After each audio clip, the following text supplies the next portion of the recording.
കുരിശടയാളം വഴിയായി നാം സംരക്ഷിതരായി തീരട്ടെ, മുദ്രിതരായി ഭവിക്കട്ടെ, ഇപ്പോഴും എപ്പോഴും എന്നേക്കും. വിശുദ്ധ കുരിശ് വരച്ചുകൊണ്ടാണല്ലോ നാം ഉണരുന്നത്. അതുപോലെ തന്നെ ദേവാലയത്തിൽ പ്രവേശിക്കുമ്പോഴും ദേവാലയത്തിൽ നിന്ന് പോരുമ്പോഴും നാം കുരിശ് വരയ്ക്കുന്നു. കുരിശാണ് നമ്മുടെ സംരക്ഷണം. ദേവാലയത്തിൽ തിരുക്കർമ്മങ്ങൾക്കിടയിൽ കുരിശടയാളത്താൽ നമ്മെ ആശീർവദിക്കുന്നു.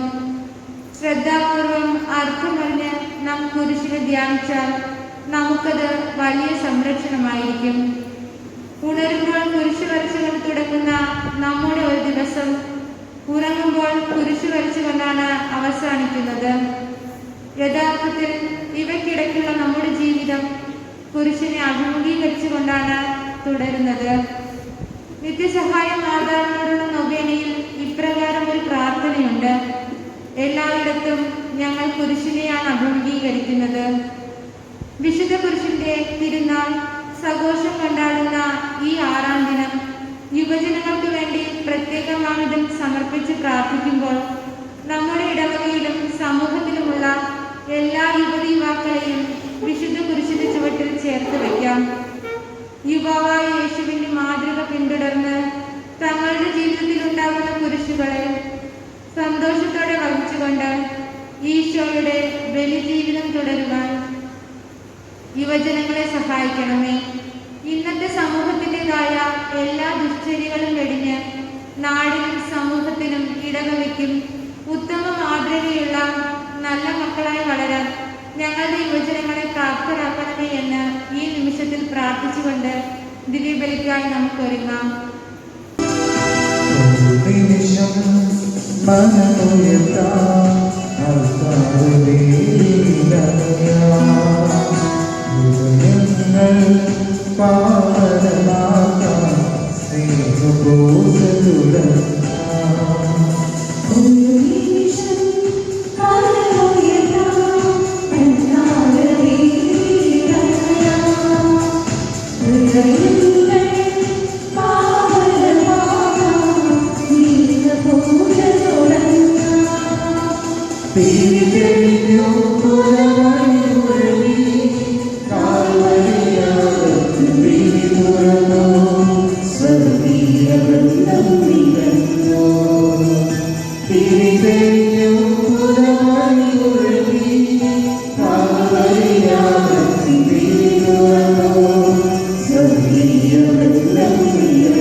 പിതാവായ ദൈവത്തിന്റെ സ്നേഹവും പരിശുദ്ധാത്മാവിന്റെ സംസർഗവും നിങ്ങളോടുകൂടെ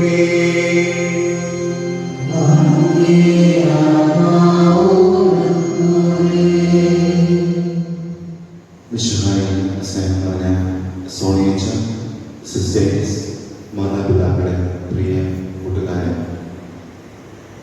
ആഗോള കത്തോലിക്ക സഭയോടൊപ്പം ചേർന്ന് വിശുദ്ധ കുരിശിന്റെ മഹത്വീകരണ തിരുനാൾ ആഘോഷിക്കുവാനായി നമ്മെ തന്നെ ഒരുക്കുന്ന കാലഘട്ടമാണല്ലോ ഈ തിരുനാൾ ദിനങ്ങൾ.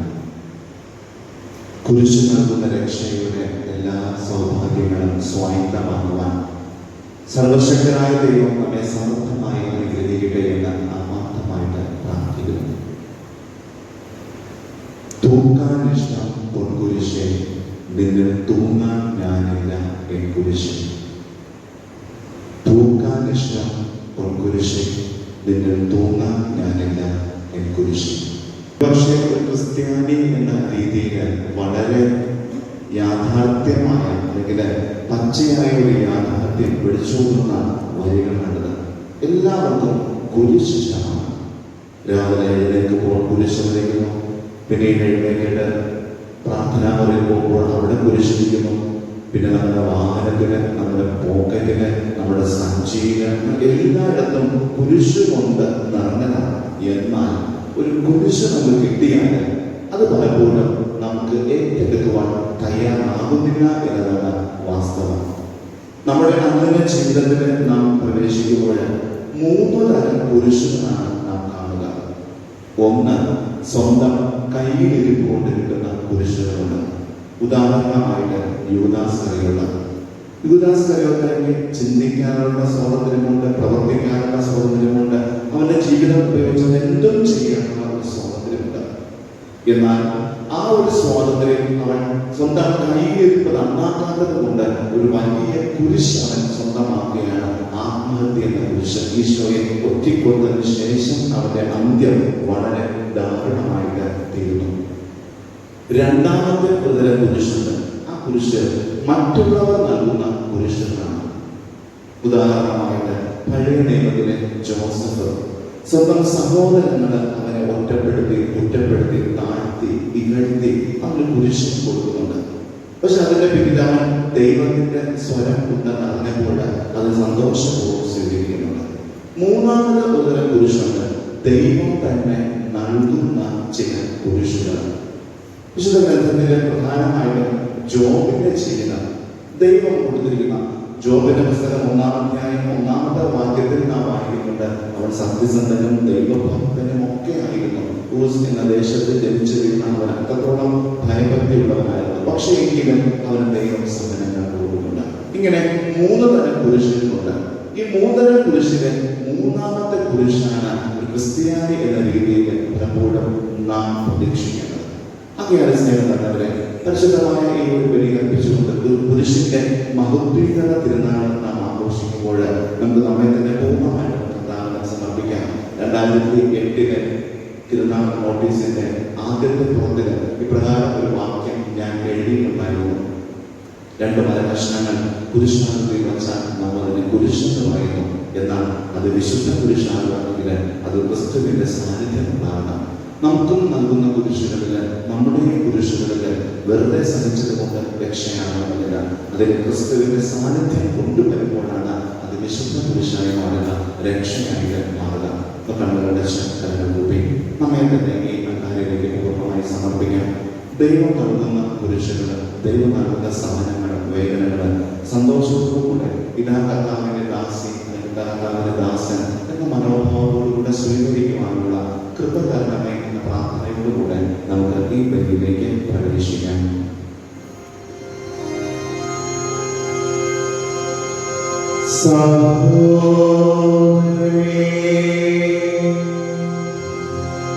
ദിവ്യരഹസ്യങ്ങൾ കൊണ്ടാടുന്നതിന് നാം യോഗ്യരാകേണ്ടതിന്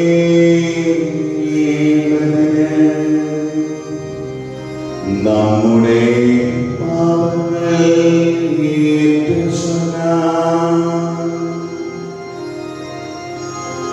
സർവശക്തനായ ദൈവത്തോടും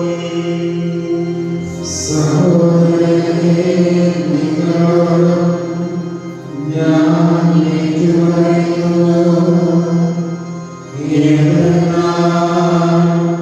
വിചാരത്താലും വാക്കാലും പ്രവൃത്തിയാലും ഉപേക്ഷയാലും ഞാൻ വളരെ പാപം ചെയ്തുപോയി.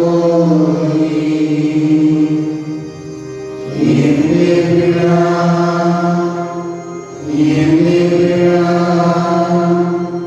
എന്റെ വലിയ പിഴ.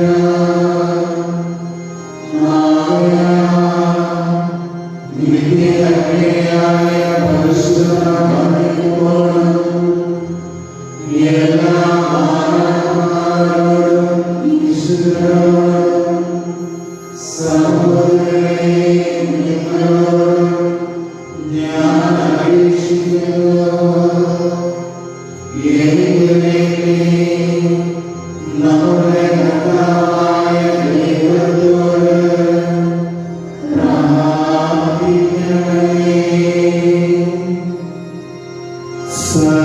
സർവശക്തനായ ദൈവം കനിഞ്ഞ് നമ്മുടെ പാപങ്ങൾ പുറത്ത് നമ്മെ നിത്യജീവിതത്തിലേക്ക് നയിക്കുമാറാകട്ടെ.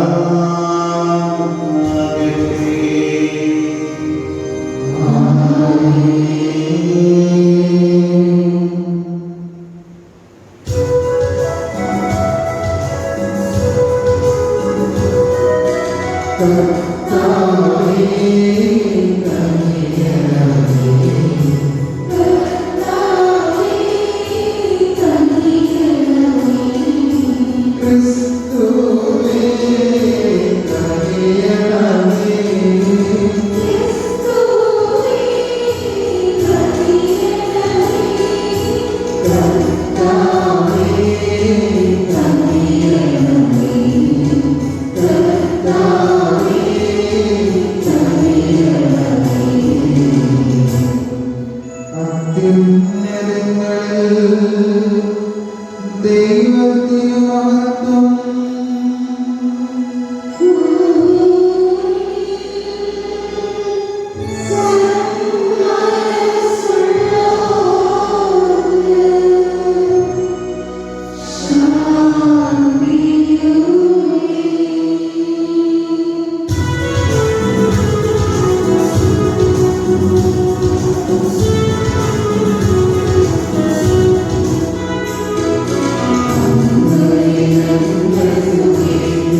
നമുക്ക് പ്രാർത്ഥിക്കാം.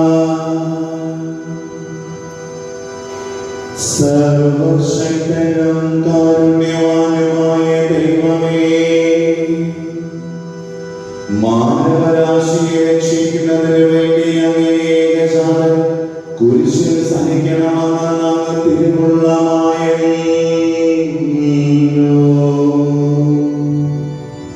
ഭൂമിയിൽ അവിടുത്തെ രഹസ്യം ഗ്രഹിക്കുന്ന ഞങ്ങൾ സ്വർഗത്തിൽ അവിടുത്തെ പരിത്രാണത്തിന്റെ ഫലം കൈവയ്ക്കുവാൻ അർഹരാക്കുമാറാകണമേ. അങ്ങയോടുകൂടെ പരിശുദ്ധാത്മാവുമായുള്ള ഐക്യത്തിൽ എന്നെന്നും ദൈവമായി ജീവിച്ചു വാഴുന്ന ഞങ്ങളുടെ കർത്താവ് അങ്ങയുടെ പുത്രനുമായ യേശു ക്രിസ്തുവേ, ഞങ്ങൾ സമർപ്പിക്കുന്ന പ്രാർത്ഥന കേട്ടരുളണമേ.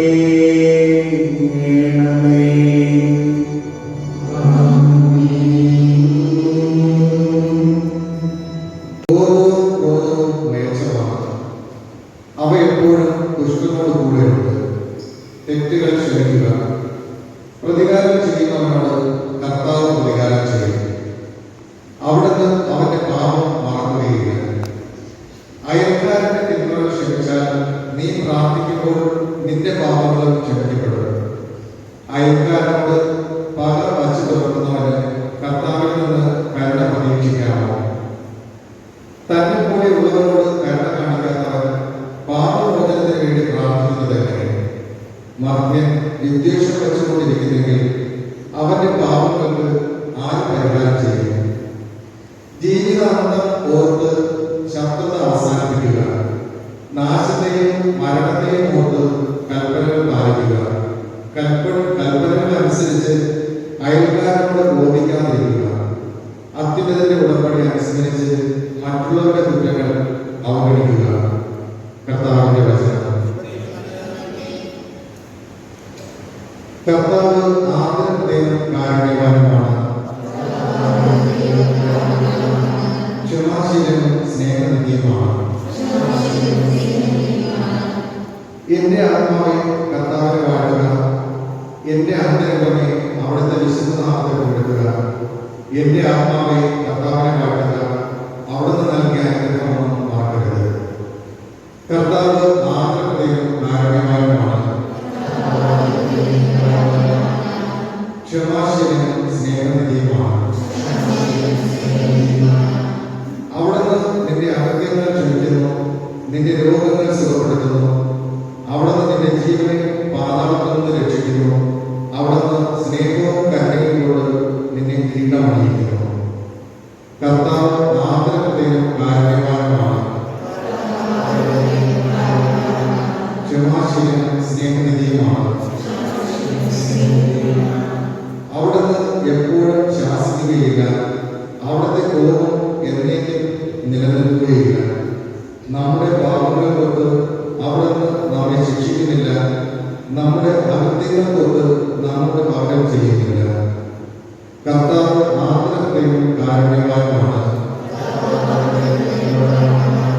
ക്ഷമാശീലനും സ്നേഹനിധിയുമാണ്. ഭൂമിക്ക് മേൽ ഉയർന്നിരിക്കുന്ന ആകാശത്തോളം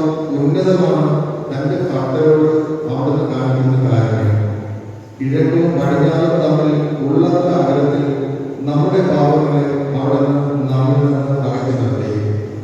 കർത്താവ് ആദരത്തിനും കാരുണ്യവാനുമാണ്, ക്ഷമാശീലനും സ്നേഹനിധിയുമാണ്.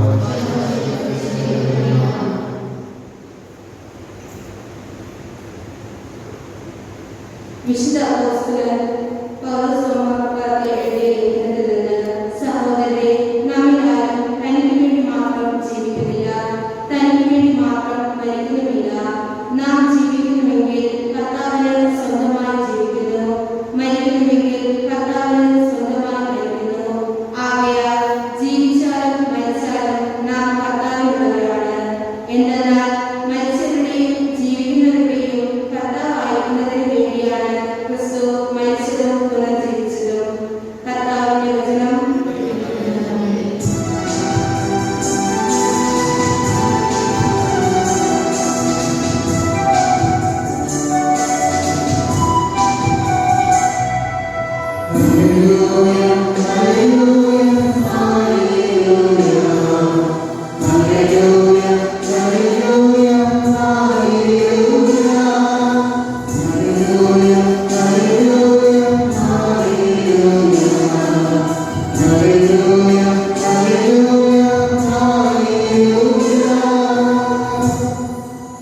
കർത്താവ് അരുളിച്ചെയ്യുന്നു, ഞാൻ പുതിയൊരു കൽപ്പന നിങ്ങൾക്ക് നൽകുന്നു.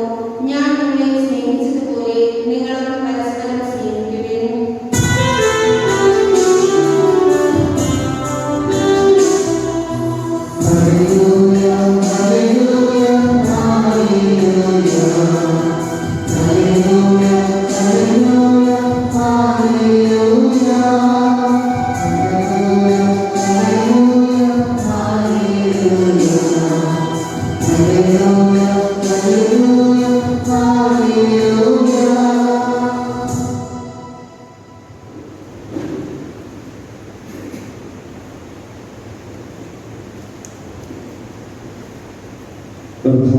നിങ്ങളോടുകൂടെ വിശുദ്ധ സുവിശേഷമുള്ള വായന.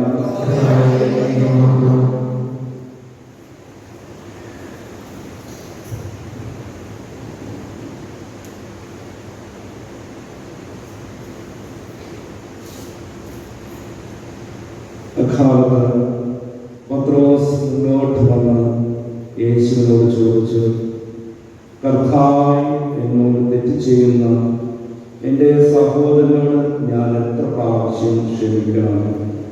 7 പ്രാവശ്യമോ? യേശു അരുളി ചെയ്തു, 7 എന്നല്ല, 70 പ്രാവശ്യം എന്ന് ഞാൻ നിന്നോട് പറയുന്നു.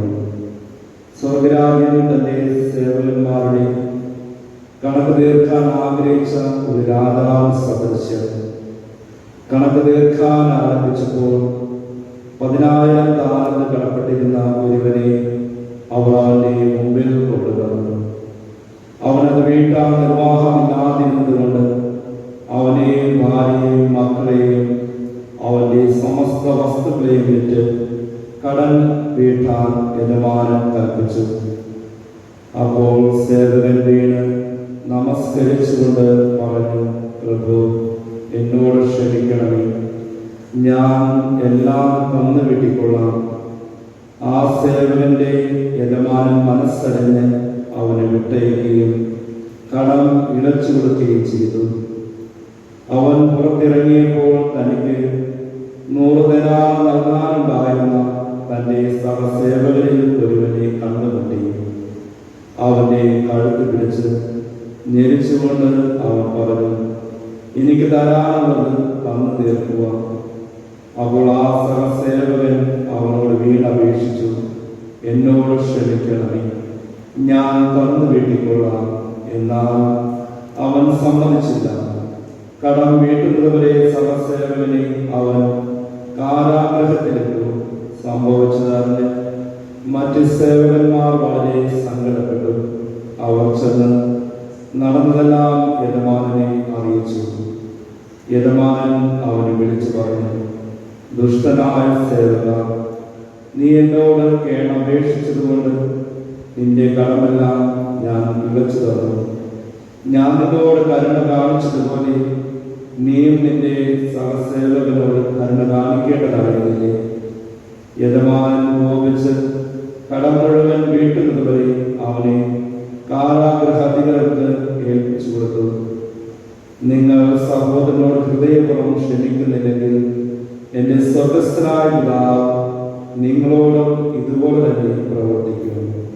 കർത്താവിന്റെ സുവിശേഷം.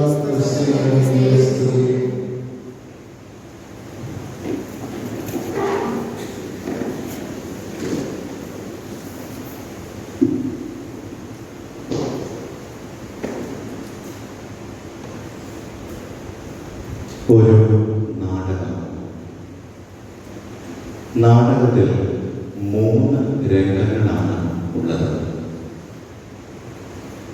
ഒന്നാമത്തെ രംഗം ഇപ്രകാരമാണ്. ഒരു സ്റ്റേജിനകത്ത് ഒരു യുവാവ് നിൽക്കുന്നു. യുവാവിന് പേരുണ്ട് ടോം. ബസ്സിനകത്ത് നിൽക്കുകയാണെന്ന് കാഴ്ചക്കാർക്ക് തോന്നുന്ന രീതിയിലാണ് ആ നാടകം ആരംഭിക്കുന്നത്. അങ്ങനെ ബസ്സിനകത്ത് നിൽക്കുന്ന ടോം കുറേ നേരമായി ബസ് വരുന്ന ഭാഗത്തേക്ക് നോക്കി നിൽക്കുന്നു. അപ്പോഴത്തേക്കും എതിർ ദിശയിൽ നിന്നും ഈശോ കയറി വരികയാണ്. ഈശോ കയറി വരുമ്പോഴത്തേക്കും ടോം പെട്ടെന്ന് തന്നെ ഈശോയ്ക്ക് ഇങ്ങനെ സ്തുതിയൊക്കെ കൊടുത്തുകൊണ്ട് നിൽക്കുന്നു. ഈശോയെ അന്നെന്താണ് ഈ ബസ് സ്റ്റാൻഡിൽ? അപ്പോഴേക്കും ഈശോ ടോമിനോട് ചോദിക്കുന്നു, Tom, will you give me your heart? Tom, നിനക്ക് നിന്റെ ഹൃദയം എനിക്ക് തരാമോ? അപ്പോഴേക്കും ടോം പറഞ്ഞു, ഇല്ല കർത്താവേ, എനിക്ക് ആകെപ്പാടെ ഒരൊറ്റ ജീവിതമല്ലേ ഉള്ളൂ. അഥവാ ഞാനിനി ഈ ഹൃദയം നിനക്ക് തന്നെ തന്നാൽ ഞാനിനി എങ്ങനെ ജീവിക്കും? ഇത്രയും പറഞ്ഞപ്പോഴത്തേക്കും നിരാശയോടുകൂടെ ഈശോ അപ്പുറത്തുകൂടെ സ്റ്റേജിൽ നിന്ന് ഇറങ്ങി പോവുകയാണ്. കുറേ നേരം കൂടെ ഇങ്ങനെ കാത്തു നിൽക്കുമ്പോഴത്തേക്കും കുറേ യുവതികൾ ബസ് സ്റ്റോപ്പിലേക്ക് കടന്നു വരികയാണ്. വന്ന യുവതികളിൽ ഒരാൾക്ക് ടോമിനോട് വല്ലാത്ത ഒരു സ്നേഹം. കുറേ നേരം കഴിഞ്ഞപ്പോഴത്തേക്കും അതിൽ ഒരു യുവതി വന്ന് ഈ ടോമിനോട് ചോദിക്കുന്നുണ്ട്, Tom, will you give me your heart? Tom പറഞ്ഞു, ഹൃദയം മാത്രമല്ല, എൻ്റെ ശിരസ് മുതൽ പാദം വരെയും ഞാൻ നിനക്ക് തന്നിരിക്കുന്നു. എന്നിട്ട് പ്രതീകാത്മകമായിട്ട് നാടകമാണല്ലോ, അവൻ ഹൃദയം എടുത്ത് ആ യുവതിയുടെ കയ്യിലേക്ക് വച്ചു കൊടുത്തു. ടോം സന്തോഷത്തോടുകൂടെ, ആ യുവതികള് സന്തോഷത്തോടുകൂടെ സ്റ്റേജിൽ നിന്ന് പുറത്തേക്ക് ഇറങ്ങി പോവുകയാണ്. ഒന്നാമത്തെ രംഗം കഴിഞ്ഞു. രണ്ടാമത്തെ രംഗത്തില് ടോമിന്റെ ഹൃദയവുമായിട്ട് ആ യുവതി സ്റ്റേജിൽ നിൽക്കുകയാണ്. അതായത് ഈ ബസ് സ്റ്റോപ്പിൽ നിൽക്കുകയാണ്. കുറേ നേരം അവള് ആ ഹൃദയം, ടോമിന് ഹൃദയം വെച്ച് അതിന് ചുംബനം കൊടുക്കുന്നു, താരാട്ട് പാടുന്നു. അതിന് എന്തൊക്കെ റൊമാൻറ്റിക് ആയിട്ട് ചെയ്യാൻ പറ്റുമോ അതെല്ലാം ഈ ടോമിന്റെ ഹൃദയം വെച്ച് അവൾ ചെയ്യുന്നുണ്ട്. അപ്പോഴത്തേക്കും കുറെ യുവാക്കൾ സ്റ്റേജിലോട്ട്, അതായത് ബസ് സ്റ്റോപ്പിലോട്ട് വരികയാണ്. വന്ന യുവാക്കളിലെ ഒരു യുവാവിന് ഈ യുവതിയോട് താല്പര്യം തോന്നുന്നു. കുറെ നേരം അവിടെ നിന്ന് കറങ്ങിയതിനു ശേഷം ആ യുവാവ് വന്ന് ഈ യുവതിയോട്, ടോമിന്റെ ഹൃദയവുമായിട്ടിരിക്കുന്ന യുവതിയോട് ചോദിക്കുകയാണ്, will you give me your heart? നിനക്ക് നിന്റെ ഹൃദയം എനിക്ക് തരാമോ? ആദ്യം അവളൊന്ന് മടിച്ചു. കാരണം സ്വന്തം കയ്യിൽ മറ്റൊരാളുടെ ഹൃദയവുമായിട്ടാണ് ഇവിടെ ഇരിക്കുകയാണ്. പിന്നെ ഇവർക്ക് എങ്ങനെ ഇവരുടെ ഹൃദയം എടുത്ത് ഒരാൾക്ക് കൊടുക്കാം? അവൾ ആദ്യം ഇല്ലാതെ പറഞ്ഞു. എന്നാൽ കുറേ നേരം അവന്റെ ആവശ്യം അവളോട് ഉന്നയിച്ചപ്പോഴത്തേക്കും അവർക്ക് വേറെ നിർവാഹമില്ലാതെ ടോമിന്റെ ഹൃദയം നിലത്തേക്ക് എറിഞ്ഞിട്ട് അവരുടെ ഹൃദയം കൊണ്ട് അവൾ അവന്റെ കയ്യിലേക്ക് വെച്ചു കൊടുക്കുകയാണ്. രണ്ടാമത്തെ രംഗവും തീർന്നു. മൂന്നാമത്തെ രംഗം, അവസാനത്തെ രംഗം. സ്റ്റേജിൽ ടോമാണ് ഉള്ളത്. കയ്യിൽ ആ യുവതി വലിച്ചെറിഞ്ഞ അവന്റെ ചിഹ്നിച്ചിതറിയ ഹൃദയമിരിപ്പുണ്ട്. ഈ ചിഹ്നിച്ചിതറിയ ഹൃദയം സ്വന്തം മാറോട് ചേർത്ത് വെച്ചുകൊണ്ട് കണ്ണുകൾ ഉന്നതങ്ങളിലേക്ക് ഉയർത്തി അവൻ വാവിട്ട് കരയുകയാണ്. അവന്റെ ജീവിതത്തിൽ പറ്റിപ്പോയ ആ ഒരു വലിയ അബദ്ധത്തെ ഓർത്ത്, അമളിയെ ഓർത്ത് അവൻ വാവിട്ട് ദൈവത്തോട് കരയാൻ തുടങ്ങി. കുറെ നേരം ആ മനസ്സ് നീണ്ടപ്പോഴത്തേക്കും ഒന്നാമത്തെ രംഗത്തിൽ വന്ന ഈശോ അതാ മൂന്നാമത്തെ രംഗത്തിലും കയറി വരികയാണ്. ടോം നോക്കിയപ്പോഴത്തേക്കും ഈശോ വരുന്നു. ഈശോയെ നോക്കാനായിട്ട് അവനൊരു പ്രയാസം, ചമ്മൽ. കാരണം ഈശോ ഹൃദയം ചോദിച്ചിട്ട് അവൻ കൊടുത്തില്ല. പക്ഷെ മറ്റൊരു യുവതിക്ക് കൊടുത്തു. ഇപ്പോഴാകട്ടെ ഈ ഹൃദയം ചിന്തിച്ചിതറി കിടക്കുകയാണ്. ടോം വളരെ നിരാശയോടുകൂടെ ഈശോ അടുത്ത് വന്നിട്ടും അവൻ നിലത്ത് നോക്കി തന്നെ നിന്നു. ഈശോ അവന്റെ അടുത്ത് വന്ന് അവന്റെ കൈകളിൽ പിടിച്ച് ഉയർത്തി തല നേരെ വെപ്പിച്ചു. ഈശോ അവനോട് ചോദിച്ചു, Tom, will you give me your broken heart? I will give you my sacred heart. Tom, നിനക്ക് നിന്റെ ചിന്തിച്ചിതറിയ ഹൃദയം എനിക്ക് തരാമോ? ഞാൻ നിനക്ക് എൻ്റെ ഈ പരിശുദ്ധമായ ഹൃദയം തരാം. വിശുദ്ധായ സ്നേഹം നിറഞ്ഞവരെ, വിശുദ്ധ കുരിശിന്റെ മഹത്വീകരണ തിരുനാൾ ആഘോഷിക്കുമ്പോഴത്തേക്കും യഥാർത്ഥ കുരിശിൽ മരിച്ച ക്രിസ്തു നിന്റെ കുരിശുകൾ നെഞ്ചോട് ചേർത്ത് വയ്ക്കുവാനായിട്ട് വരുന്ന പുണ്യദിനമാണ് ഈ തിരുനാളിനം. നമ്മുടെ കുരിശുകളിൽ ഈശോയുടെ മുഖം ചേർത്ത് വയ്ക്കുവാനായി, നമ്മുടെ കുരിശുകളിൽ ഈശോയുടെ കയ്യൊപ്പ് ചാർത്തുവാനായിട്ട് അവനും നിന്നോട് ആവശ്യപ്പെടുന്ന ഒരൊറ്റ കാര്യം മാത്രമേ ഉള്ളൂ. എൻ്റെ പ്രിയപ്പെട്ട മകനെ, മകളെ, നിന്റെ കുരിശുകള്, നിന്റെ വേദനകള്, നിന്റെ സഹനങ്ങൾ എനിക്ക് തരാമോ? ഞാൻ നിങ്ങൾക്ക് ഞാൻ നൽകുന്ന ഇതുപോലെ നിന്നെ കളിയാക്കിയവരുടെ മുമ്പില്, നിന്നെ ഒന്നിനും കൊള്ളില്ല എന്ന് പറഞ്ഞവരുടെ മുമ്പില്, നീ രോഗിയാണ്, നീ പാപിയാണ്, നിന്നെ ഒന്നിനും കൊള്ളത്തില്ല, നിന്റെ കൊച്ചു വീടാണ്, നിനക്ക് വാഹനമില്ല, നിനക്ക് സൗന്ദര്യമില്ല, കഴിവുകളില്ല, ഉയരമില്ല എന്നൊക്കെ നിന്നെ കളിയാക്കിയവരുടെ മുമ്പിൽ എഴുന്നേറ്റ് നിന്ന് ധീരതയോടുകൂടെ വില്ലാളി വീരനെ പോലെ പോകുവാനുള്ള സാധ്യത നിന്നിൽ ഉണ്ട്. നീ ഒന്നും മാത്രം ചെയ്യുക. ദൈവം നൽകുന്ന സഹനങ്ങള്, ദൈവം നൽകുന്ന വേദനകള്, കൈപ്പുനീര്, ദുഃഖത്തിന്റെ ഭാരമാകാൻ നെഞ്ചോട് ചേർത്ത് പിടിച്ചുകൊണ്ട് ഹല്ലേലൂയ പാടുവാൻ തയ്യാറാണ് എങ്കിൽ നിനക്കും ആ ഒരു രക്ഷ വിദൂരമല്ല, സമീപസ്ഥമായി മാറും. അതിന് ദൈവം നമ്മെ സമർത്ഥമായി അനുഗ്രഹിക്കട്ടെ. ആമേൻ.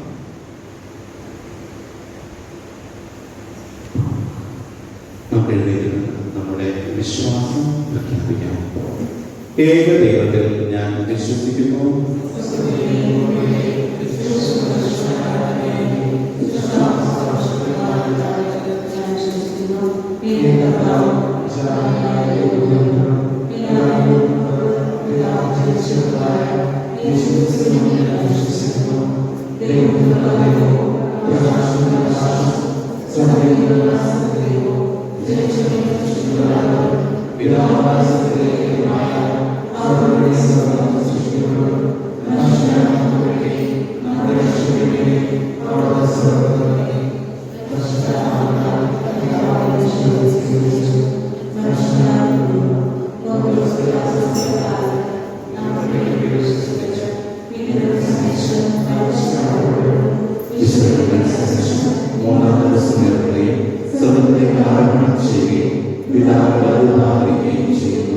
ജീവിക്കുന്നതിനെ അവിടെ മാത്രം വീണ്ടും വരും.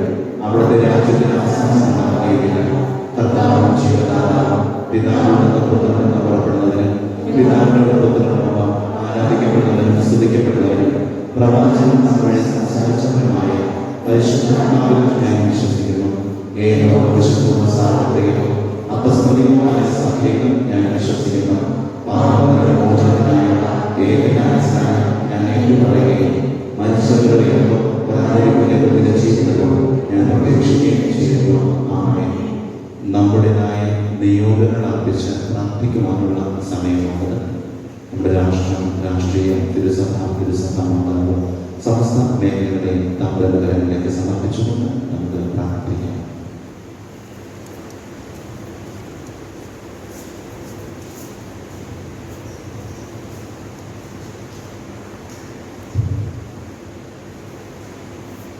എല്ലാ നന്മകളുടെയും ഉറവിടമായ ദൈവമേ, തിരുസഭയെ നയിക്കുന്ന പരിശുദ്ധ പിതാവിനെയും അതിരൂപാധ്യക്ഷൻ അങ്ങയുടെ സുഹൃത്തുക്കളാണെയും സഹായക്കാരായ അവന്റെ ക്രിസ്തുദാസ് പിതാവിനെയും സമർപ്പിച്ച് പ്രാർത്ഥിക്കുന്നു. ദൈവജനത്തെ സ്നേഹത്തിലും വിശുദ്ധിക്കും മുന്നോട്ട് നയിക്കുവാൻ ആവശ്യമായ കൃപകൾ നൽകി അവരെ അനുഗ്രഹിക്കണമെന്ന് അങ്ങയോട് ഞങ്ങൾ പ്രാർത്ഥിക്കുന്നു.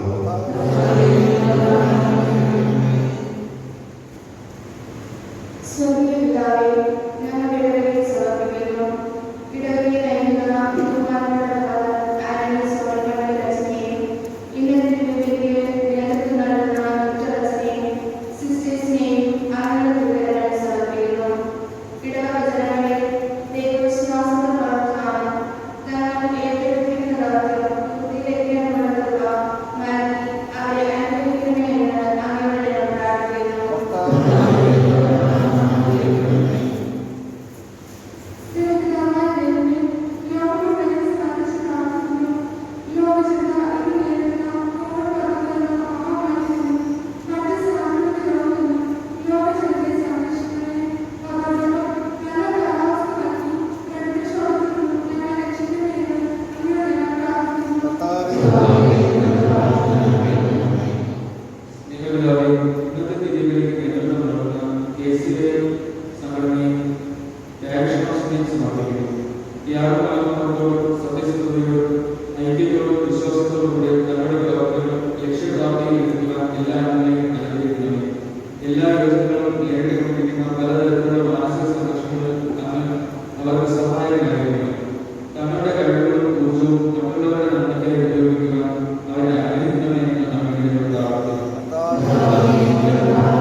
കർത്താവായ ക്രിസ്തുവിനെ ഞങ്ങൾ സമർപ്പിക്കുന്ന പ്രാർത്ഥന കേട്ടരുളണമേ.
കർത്താവേ, കുരിശിന്റെ അൾത്താരയിൽ സർവ്വലോകത്തിന്റെയും പാപങ്ങൾ നീക്കുന്ന ഈ കാഴ്ചയർപ്പണം ഞങ്ങളുടെ എല്ലാ തിന്മകളിൽ നിന്നും ശുദ്ധീകരിക്കട്ടെ എന്ന് അങ്ങയോട് ഞങ്ങൾ പ്രാർത്ഥിക്കുന്നു. ഞങ്ങളുടെ കർത്താവായ ക്രിസ്തു വഴി ഞങ്ങൾ സമർപ്പിക്കുന്ന പ്രാർത്ഥന കേട്ടരുളേ.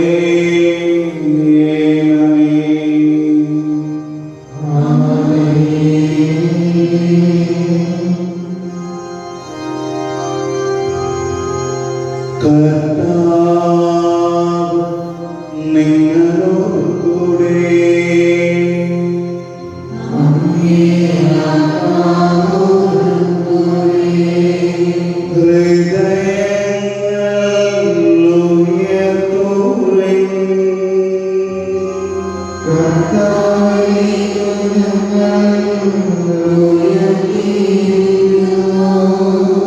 നമ്മുടെ കർത്താവായ ദൈവത്തിന് നന്ദി പ്രകാശിപ്പിക്കാം.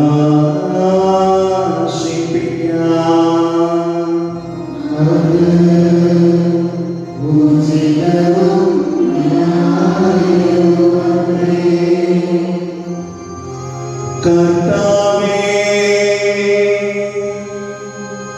പരിശുദ്ധനായ പിതാവേ, സർവശക്തനും നിത്യനുമായ ദൈവമേ, എങ്ങുമെപ്പോഴും അങ്ങേക്കു ഞങ്ങൾ കൃതജ്ഞതയർപ്പിക്കുന്നത് യഥാർത്ഥത്തിൽ ഉചിതവും ന്യായവും യോഗ്യവും രക്ഷാകരവുമാണല്ലോ. അങ്ങ് മനുഷ്യനെ നന്മയാൽ സൃഷ്ടിക്കുകയും നീതിയാൽ ശിക്ഷിക്കപ്പെട്ടവനെ ഞങ്ങളുടെ കർത്താവായ ക്രിസ്തു വഴി കാരുണ്യത്താൽ വീണ്ടെടുക്കുകയും ചെയ്തു. ക്രിസ്തുവിലൂടെ ദിവ്യദൂതന്മാരെ വാഴ്ത്തുന്നു.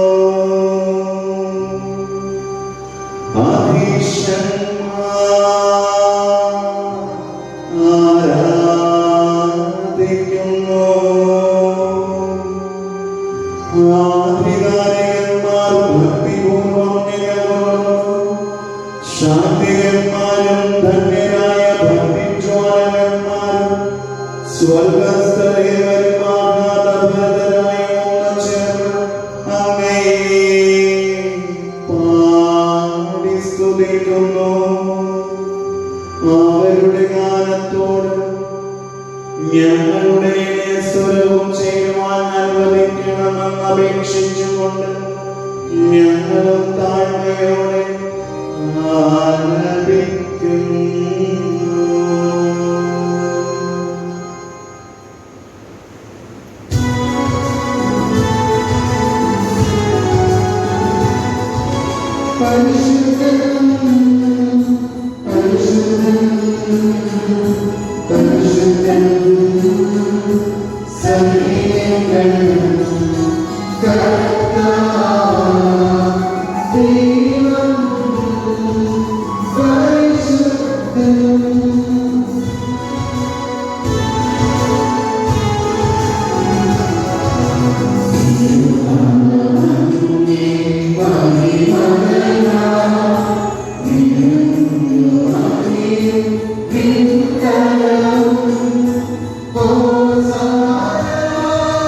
Oh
സർവവിശുദ്ധിയുടെ ഉറവിടവുമായ സത്യമായും പരിശുദ്ധനാകുന്നു.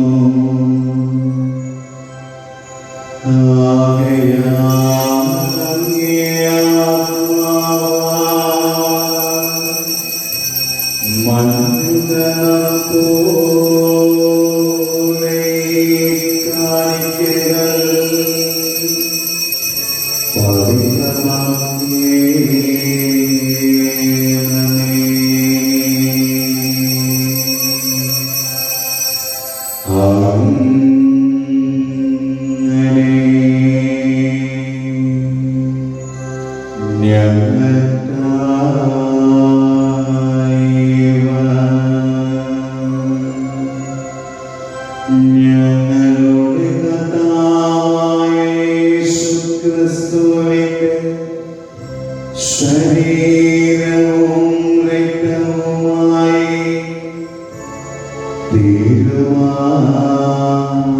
തീരുമാറാകട്ടെ. അവിടുന്ന് ഒറ്റിക്കൊടുക്കപ്പെട്ട് സോമനസ്സാലെ പീഡകൾ സഹിച്ചപ്പോൾ അപ്പമെടുത്ത് കൃതജ്ഞത പ്രകാശിപ്പിച്ച് മുറിച്ച് തന്റെ ശിഷ്യന്മാർക്ക്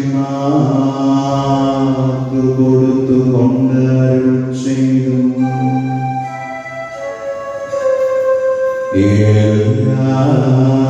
എല്ലാവരും ഇതിൽ നിന്ന് ഭക്ഷിക്കുവിൻ. എന്തെന്നാൽ ഇത് നിങ്ങൾക്ക് വേണ്ടി അർപ്പിക്കുവാനിരിക്കുന്ന എന്റെ ശരീരമാകുന്നു.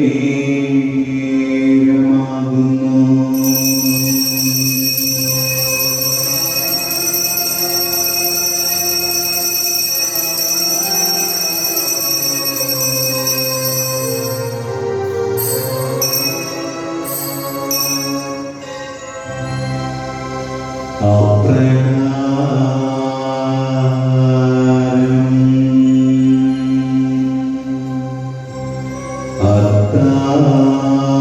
അത്താഴം കഴിഞ്ഞ്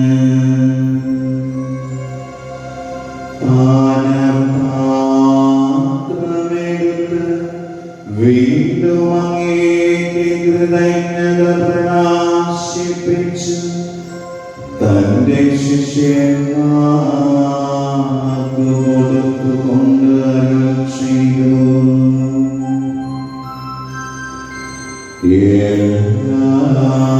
എല്ലാവരും വാങ്ങി ഇതിൽ നിന്ന് കുടിക്കുവിൻ. എന്തെന്നാൽ ഇത് നിങ്ങൾക്ക് വേണ്ടിയും അനേകർക്കു വേണ്ടിയും പാപമോചനത്തിനായി ചിന്തപ്പെടാനിരിക്കുന്ന എന്റെ രക്തത്തിന്റെ നവീനവും സനാതനവുമായ ഉടമ്പടിയുടെ പാനപാത്രമാകുന്നു.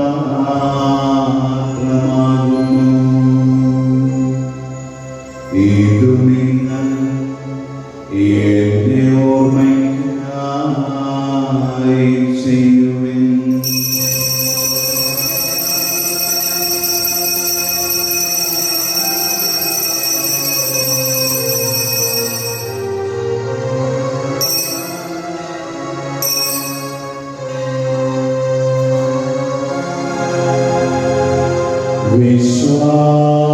വിശ്വാസത്തിന്റെ രഹസ്യം.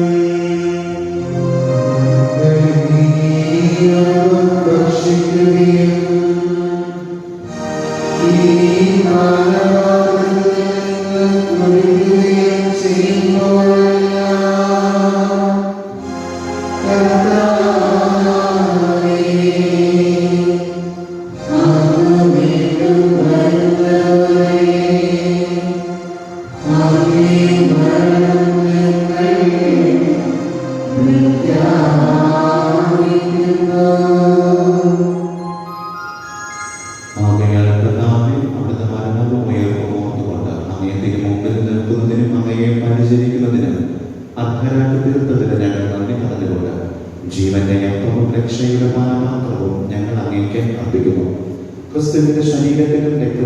പങ്കുചേരുന്ന ഞങ്ങളെ പരിശുദ്ധാത്മാവിൽ ഒന്നായി ചേർക്കണമെന്ന് താഴ്മയോടെ ഞങ്ങൾ അപേക്ഷിക്കുന്നു.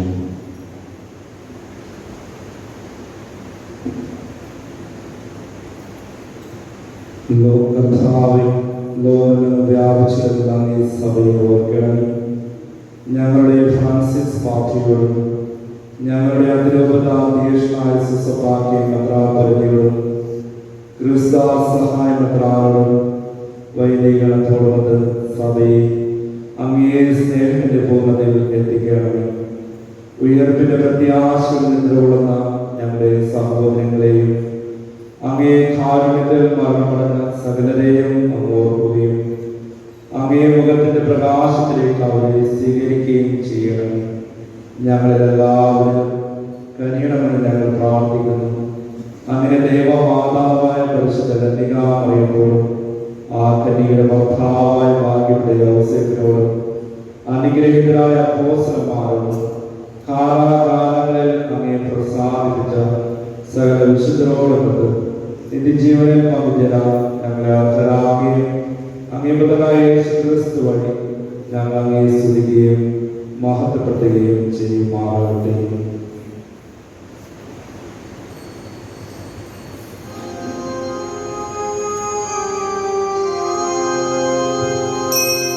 ക്രിസ്തുവിനോടെ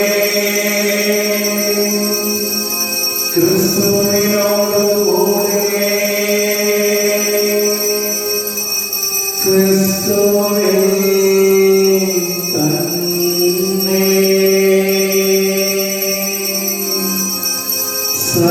സർവശക്തനായ ദൈവം പിതാവായ പരിശുദ്ധാത്മാവുമായുള്ള ഐക്യത്തിൽ എല്ലാ ബഹുമതിയും മഹത്വവും എന്നും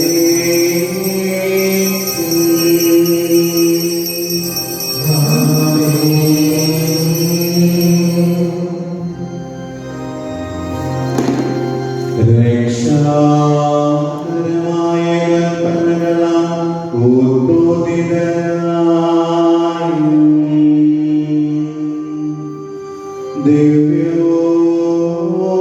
ദിവ്യോപദേശത്താൽ രൂപാകൃതനായും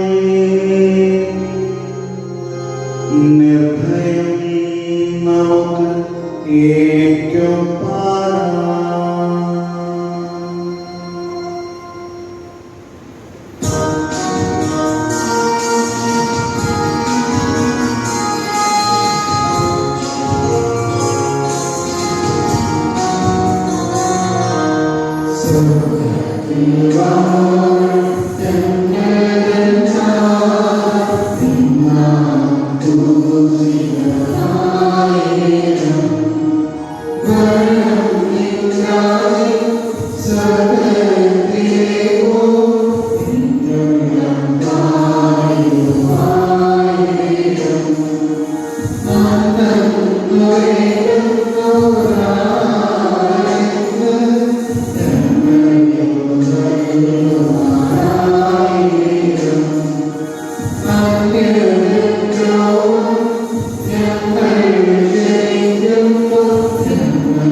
കർത്താവേ, എല്ലാ തിന്മകളിൽ നിന്നും ഞങ്ങളെ മോചിപ്പിക്കണമേ.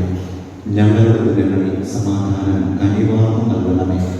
അനുഗ്രഹപൂർവമായ പ്രത്യാശയും രക്ഷകനായ യേശുക്രിസ്തുവിന്റെ ആഗമനവും പ്രതീക്ഷിച്ചുകൊണ്ട് അങ്ങേ കരുണയുടെ സഹായത്താൽ ശക്തി പ്രാപിച്ചു ഞങ്ങളെപ്പോഴും പാപത്തിൽ നിന്ന് മോചിതരാകുകയും എല്ലാ വിപത്തുകളിൽ നിന്നും സുരക്ഷിതരാകുകയും ചെയ്യുവാനാകട്ടെ.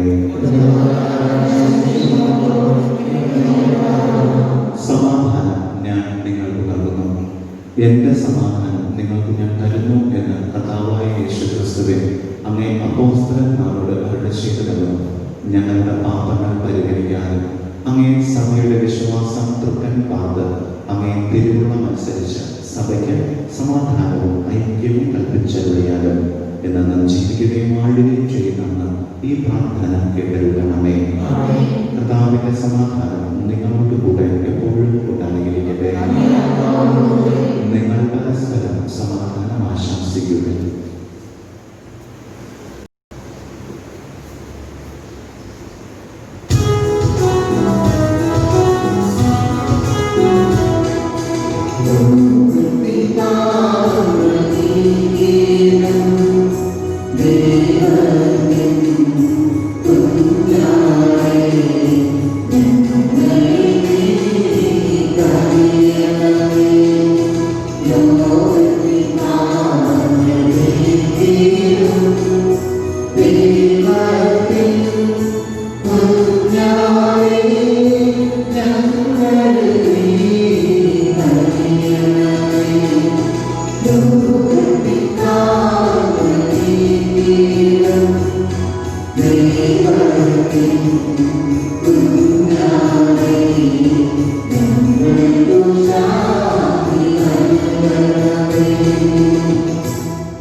ഇതാ ദൈവത്തിന്റെ കുഞ്ഞാട്,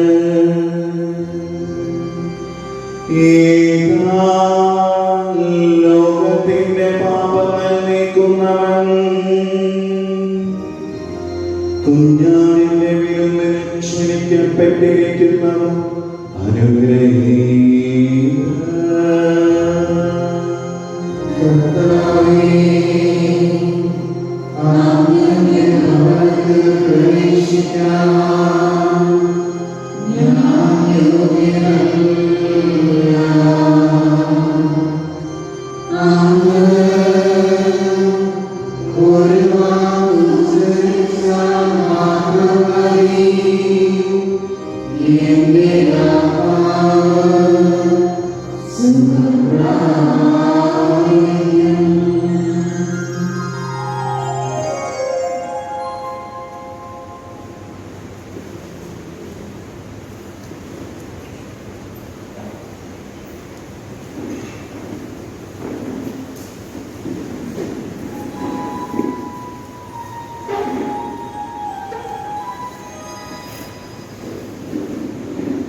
നമുക്ക്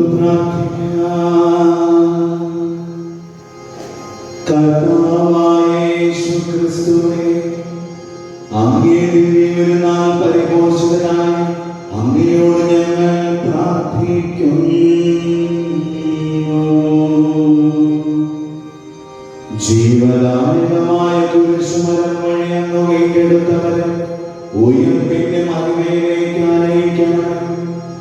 ഞങ്ങളുടെ കർത്താവായ ക്രിസ്തുവേ, ഞങ്ങൾ സമർപ്പിക്കുന്ന പ്രാർത്ഥന കേട്ടരുളേണമേ.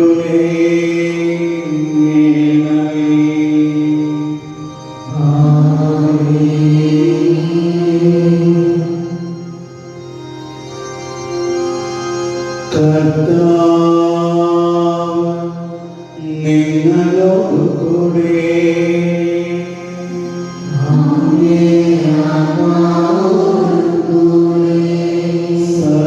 സർവശക്തനായ ദൈവം പിതാവും പുത്രനും പരിശുദ്ധാത്മാവും നിങ്ങളെയും നിങ്ങളുടെ കുടുംബാംഗങ്ങളെയും സമൃദ്ധമായി അനുഗ്രഹിക്കുമാറാകട്ടെ.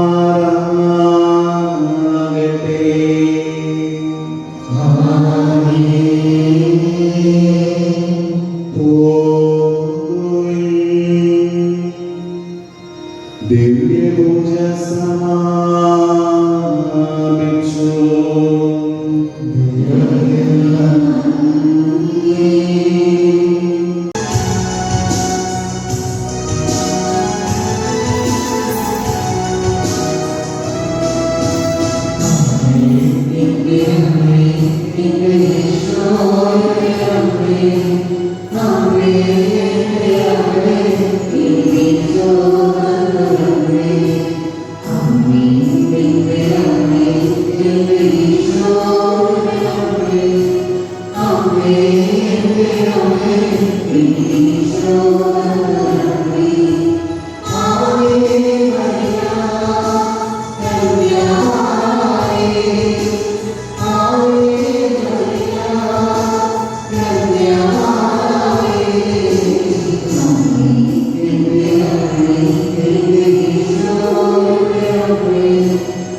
Amen.